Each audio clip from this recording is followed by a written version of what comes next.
Pues ahora te puedo decir que llega, pero llega después o sea, en el subconsciente, tú como exiges siempre lo máximo de tu equipo y tu equipo de ti, y si eres profesional y tienes una línea coherente y la ropas cada día y la potencias, pues evidentemente pues acabas en una línea muy importante. Bueno, es una manera de automotivarte, ¿no? Entonces al fin y al cabo eso a veces trae frutos. Luego pues eso, las relaciones también con otros chefs hacen que ellos te aconsejen a críticos y que te puedan seguir la pista, sobre todo con lo difícil que es que te sigan la pista aquí en el puerto Pollensa, que estamos un poco apartados de todo, ¿no? Pero bueno, si llegan y estás trabajando duro, lo aprecian por lo que he visto, ¿no? Enterarnos de que estamos invitados al evento me lo comunicó mi mano derecha, María. Pues me dijo que mira, pues que teníamos una carta y que estábamos invitados al evento, pero nosotros no sabíamos para nada en absoluto. Yo no me imaginaba nunca que nos pudiesen dar la estrella este año.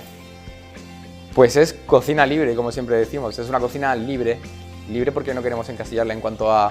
Hoy, además es que se malutilizan muchos términos como alta cocina o cocina viajera o cocina de fusión o cocina... Y realmente es que ya nada es lo que se dice que es, creo, ¿eh? En muchos aspectos, digo, por esto del boom de la gastronomía y demás.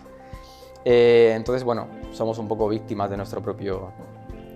Pero nuestra cocina es cocina libre, porque no, o sea, yo no me rijo solo por donde... no sé si me entiendes, mi cocina no va solo en una dirección, o sea, yo pues cada plato, pues yo tengo un plato, por ejemplo, pues es una receta mallorquina con guiños incluso a la cocina asiática de casa, de verdad, no a la cocina asiática de wok, ni lo que se conoce en la calle, ¿no? Como cocina asiática, que no tiene nada que ver. Y luego pues eso, plasmamos también mi bagaje culinario, los sitios que he ido viajando.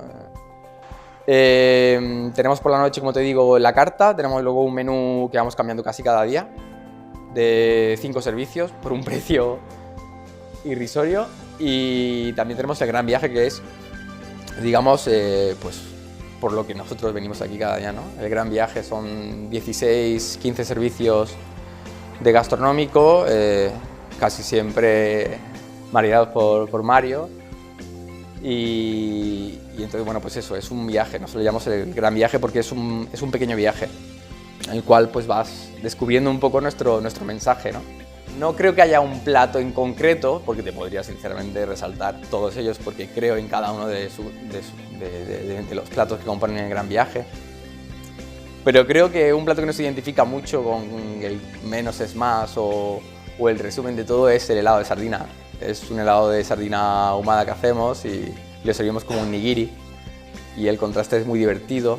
Tú puedes notar que es producto cercano, pero recuerda a un espeto de sardina, ¿no? En Málaga, también con un cierto toque a brasas, que no sabes de dónde viene, un toque de salado, dulce. No hacemos un helado de sardina porque queramos hacer un helado de sardina, ni como un helado de lentejas, no lo hacemos por ser diferentes, lo hacemos porque realmente tiene un mensaje. Y ese mensaje es eso, pues hacer algo tan interesante con la cabeza de una sardina y con la piel y con su carne.